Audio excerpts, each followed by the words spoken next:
हरि ओम तत्सत्। हरि ओम तत्सत्। हरि ओम तत्सत्। वंदे श्रीगुरु श्रीयुतपदकमलम् श्रीगुरून् वैष्णवांश्च श्रीरूपं सद्गजातं सहगण रघुनाथान्वितं तं सजीवम् साद्वैतं सावधूतं परिजन सहितं श्रीकृष्ण चैतन्य देवं श्री राधा कृष्ण पादान सहगण ललिता श्री विशाखादुतांश्च वंशाकल्पतरुभ्यश्च कृपा सिन्धुएव च पतितानां पावनेभ्यो वैष्णवेभ्यो नमो नमः।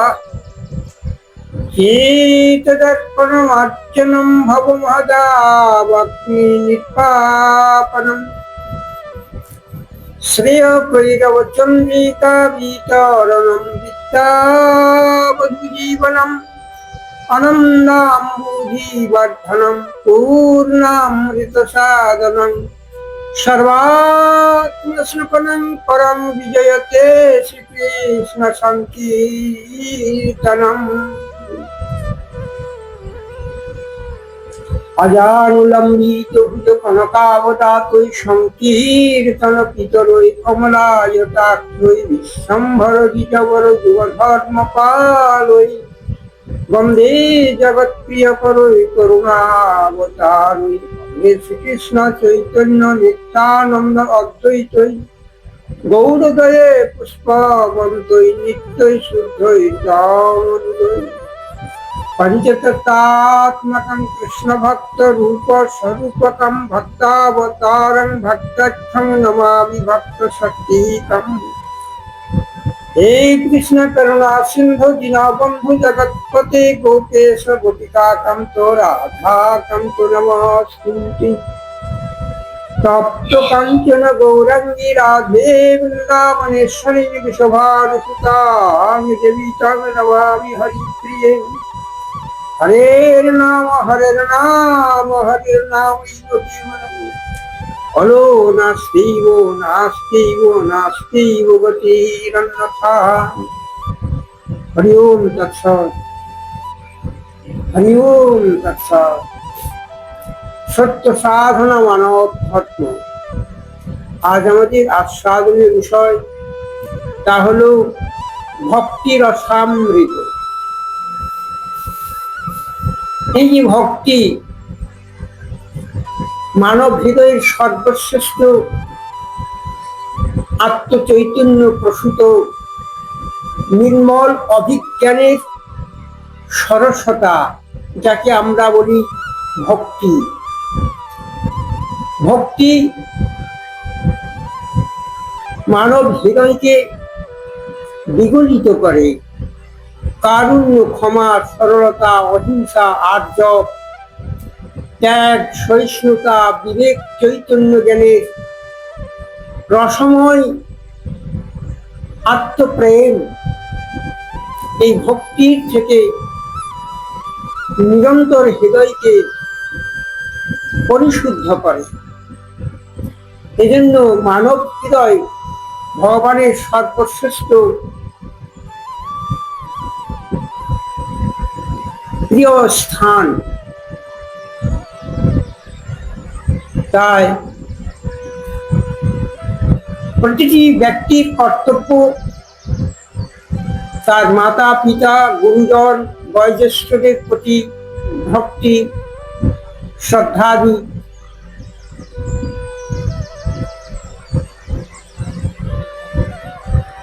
নির্মল পবিত্র জ্ঞানের সরসতায় অপরের কাছ থেকে যথার্থ সম্মান এবং আশীর্বাদ, সাহসিকতা ইত্যাদি মহতি গুণ বা ব্রহ্মবিদ্যার আহরণ করা। এই ভক্তির মাধ্যমে প্রতিটি ব্যক্তি জীবনে আসে উন্নত আর অবনত অবস্থা। তাই যারা ভক্তিমান তাদের জীবনের গতিবিধি সাধারণত ঠিক যেমন ঝড় বাতাসের ধুলো বালির দমকা হাওয়া আর বসন্তকালের স্নিগ্ধ শীতল সুগন্ধি সমীরণ, এই দুটোর মধ্যে যেমন পার্থক্য, তদ্রূপ ভক্তি মানুষের জীবনে এনে দেয় সেই শীতলতা, সেই স্নিগ্ধ শীতল সুগন্ধি পুষ্পিত সমীরণ,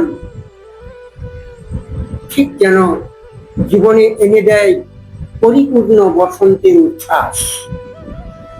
বসন্ত কেমন মধুময় বসন্ত, ফুলে ফলে সৌন্দর্যে মধুময় করে তোলে আমাদের প্রকৃতিকে। তদ্রূপ জীবনেও আসে ওই ভক্তি প্রবাহের মধ্য দিয়ে এক দিব্য বসন্তকাল। এই জন্য এই ভক্তিকে আমাদের জ্ঞান মিশ্রা ভক্তি, জ্ঞানের সমন্বয় ঘটিয়ে, যেখানে ভক্তিকে শুধু আবিলতা নয়, অন্ধকারের ডুবে দেওয়া নয়, আলোর বিচ্ছুরণে নিজের জীবনের প্রতিটি মুহূর্তকে মূল্যবান করে তোলা। এজন্য আমাদের সর্বপ্রথম আগেই বলা হয়েছে, আমরা তাদের প্রতি ভক্তিমান হব না আমাদের বয়োজ্যেষ্ঠ মাতা পিতা গুরুজন এবং যার কাছ থেকে বিশেষ কিছু শিক্ষা গ্রহণ করব, সেই সব ব্যক্তিদেরকে আমাদের ভক্তি অর্ঘ্য দিয়ে সম্মান জ্ঞাপন করতে হবে এবং তাদের সেবায় নিজের জীবনকে সমাহিত করতে হবে। তাহলেই জীবন ধন্য হয়ে যায়। আর ভক্তিহীন জীবন, রূঢ় জীবন, ঠিক যেমন একটা রুক্ষ নিরস মাটি, তাতে কোনো রস নেই, নেই কোনো উর্বরতা, আর সেখানে বীজ দিলে কি হয়, সেই বীজটি অঙ্কুরিত হয় না, তার পরিণামে কোনো ফলপ্রসূ উপহার পাওয়া যায় না। ঠিক যেমন আমরা ভস্যে ঘি ঢাললে সেই ঘিতর থেকে যজ্ঞাগ্নি নির্গত হয় না, তাই আমরা যেন সেই যথার্থ ক্ষেত্রে আমাদের ভক্তি অর্ঘ্যকে নিবেদন করে জীবনচক্রকে সাধতে শিখি। সাধনার ক্রম যেন আমাদের নিয়তই পবিত্র, নির্মল এবং উচ্ছ্বসিত হয়, যার ফলে সাধক তার লক্ষ্যে উপনীত হয়ে ভগবত প্রীতি বা তার জীবনের সার্থক ভাবনাগুলো বিকশিত করতে পারে। এজন্য বলা হয়েছে জীবন এক শিল্প। জীবন যদি সত্য সত্যই শিল্প হয়, তাহলে প্রত্যেকেরই উচিত এই জীবনশৈলীকে শিল্পায়নের মধ্য দিয়ে বিকশিত করে সার্থকভাবে মনুষ্যতর জীবনকে উপভোগ করা বা উপলব্ধি করা, আর তার থেকে এই সামাজিক কুপ্রথার বিলোপ হবে। অনেক সময় আমরা দেখি যারা উদণ্ড ভক্তিহীন, তারা গুরুজনদের সম্মান করে না, নেশা মাদকতা করে প্রকাশ্যে। এইসব ভক্তিহীন ব্যক্তিত্বের দ্বারা সমাজ অধঃপতনের পথে বিফলতাময় জীবনকে, অভিশপ্তময় জীবনকে, কঠোর দুঃখ গ্লানি ক্লেশ ভোগ করে এবং বাস্তবে তারা নরকগামী হয়। তাই এখানে আমাদের এই ভক্তি মিশ্রা জ্ঞানের কথা আমরা ব্রহ্ম সংহিতা থেকে পাচ্ছি কি না, তস্মাৎ জ্ঞানেন সহিতং জ্ঞাত্বা সাত্মন বুদ্ধবঃ জ্ঞান বিজ্ঞান সম্পন্ন ভজবান ভক্তি ভাবত। কথার অর্থ, জ্ঞান ও ভক্তি দ্বারা আত্মা প্রবুদ্ধ হইলে ভগবত প্রেম চিন্ময়ী অনুত্তম ভক্তির উদয় হয়, আর তার থেকে জীবনের স্রোত বদলে যায়, জীবনের ধারা প্রবাহ কালের গতিকে বিমুগ্ধ করে। এ কারণেই আমরা দেখতে পাই তীর্থাদি ক্ষেত্রে যারা ভক্তিমান তীর্থ ভ্রমণের জন্য ভগবত ধামে উপনীত হয়, যেখানে ভগবান অবতীর্ণ হয়েছিলেন, সে সমস্ত ক্ষেত্রে কথা বলছি আমি। তথায় তাদের হৃদয়ের ভক্তি, জ্ঞান মিশ্র ভক্তি, শুদ্ধতর ভক্তিতে রূপায়িত হয়ে জীবনের স্রোতকে বদলে দেয়, আর তার থেকে মানসিক তৃপ্তি, প্রশান্তি, চলার পথে শালীনতা বোধ এবং সত্যের প্রতি অনুরাগ তথা সকল জীবের প্রতি সমদর্শন, দয়া, ক্ষমা, সরলতা, অহিংসা, আর্যবাদী মহতি গুণের সমন্বয় করতে থাকে। আর এরই ফলে মানব জীবন ধন্য হয়। আজকের দিনে আমাদের এই ভক্তির বিশুদ্ধতার অভাবে কপট ভক্তির দ্বারা মানুষ নিজের স্বার্থ সিদ্ধি কায়েম করে অপরকে ঠকাতে শিখেছে। আসলে সেই ভক্তির মর্মত্ব, মূল রস, অমৃতময় তত্ত্বকে আস্বাদন থেকে বঞ্চিত হয়ে যাচ্ছে, ফলে সমাজ কলুষিত হয়ে যাচ্ছে। এরই পরিণামে আমরা দুর্ভোগের শিকার হচ্ছি।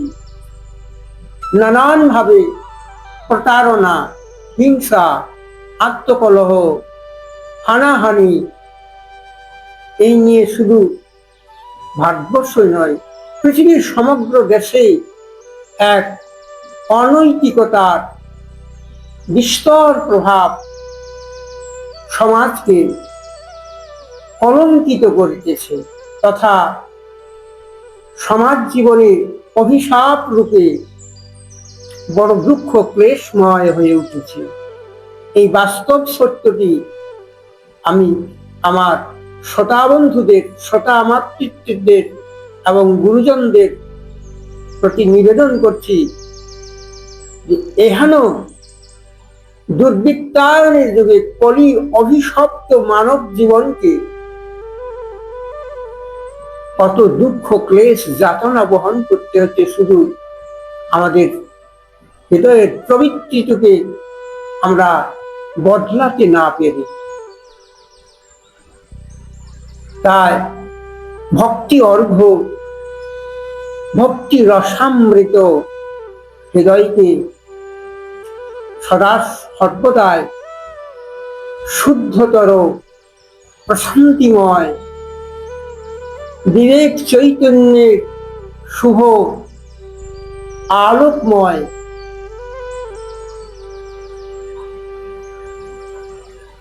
মহতি জ্ঞানের সঞ্চারণে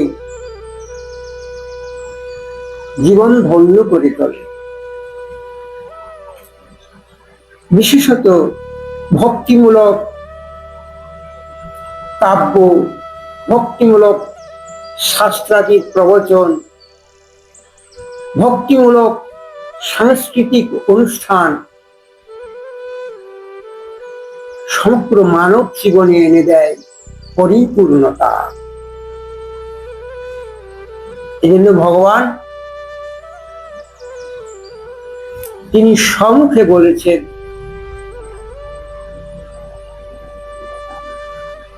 দ্বাদশ অধ্যায় ভক্তিযোগে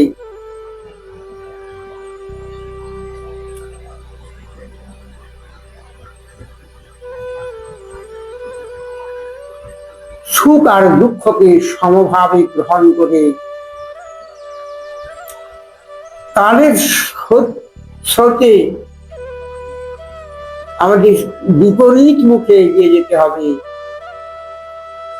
যার থেকে আমরা এই দুস্তর সংসার পারাবার থেকে মুক্ত হয়ে নিত্য চৈতন্য জ্ঞানের অনুশীলনের মধ্য দিয়ে আদর্শ মানব হৃদয়ের সেই পবিত্রতম ভক্তি রসামৃতের প্রতিটি পাবনী ধারায় অবগাহন করে ধন্য হতে পারি।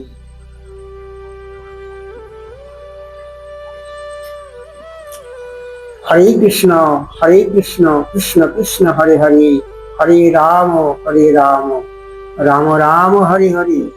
আসুন একটা সদ্য লিখিত ছোট্ট গানের মধ্য দিয়ে আজকে আমাদের এই ভক্তি রসামৃত তত্ত্ব কথা সমাপন করি।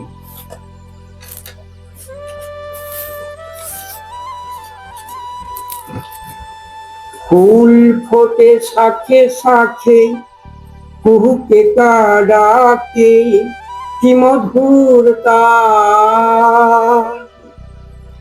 দিকে দিকে বসন্ত এসেছে, ছড়াই সুবাস মধু গন্ধে আমোদিত প্রাণ।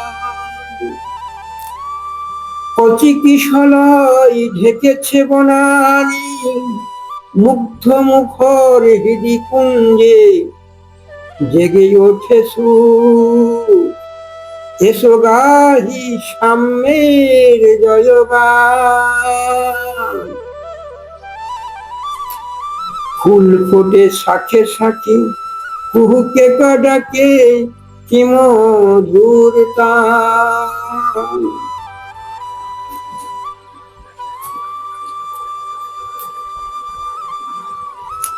ভুবন ভরা স্নেহ আবিলতা, জাগো জাগো জাগো ওরে ইনসান। এ মহামিলনের তীর্থভূমে এসো গাহি সাম্যের জয়গান। ফুল ফোটে শাখে শাখে ওই শোন ভ্রমরের গুঞ্জন। গুনগুন গুন রবে মাতাই ভুবন।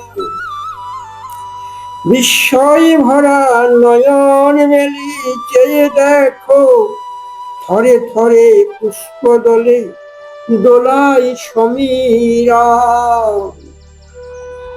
ফুল ফোটে শাখে শাখে আহামরি বিধাতার গান। কি মধুর তান, কি মধুর তান। ফুল ফোটে শাখে শাখে কুহুকে ডাকে, কি মধুর তান, কি মধুর তান। এটি অবশ্য একটা বসন্তের উচ্ছ্বাস নিয়ে পূর্বস্মৃতিকে জাগিয়ে তোলার জন্য এই গানখানি রচিত হয়েছে। বর্তমানে বসন্তকাল যদিও নয়, এটি হচ্ছে গ্রীষ্মকাল, তাপ দহনের কাল। তাই আমাদের হৃদয়ের তাপ দহনকে প্রশমিত করার জন্যই এই গানটি সংরচনা করা হয়েছে, ভক্তি রসামৃত তত্ত্বের সঙ্গে সংযোজন করার জন্য। শুধু শ্রোতাবন্ধুকে আমার শত প্রণাম, এবং আশা করি আপনারা এই ভিডিওটি শ্রবণ করে একে অপরের মধ্যে বিনিময় করার শুভেচ্ছা দিয়ে এই অধমকে তার পথে উত্তরিত হওয়ার অনুপ্রেরণা দিয়ে ধন্য করবেন। হরি ওম তৎসৎ। ওম শুভ শান্তি।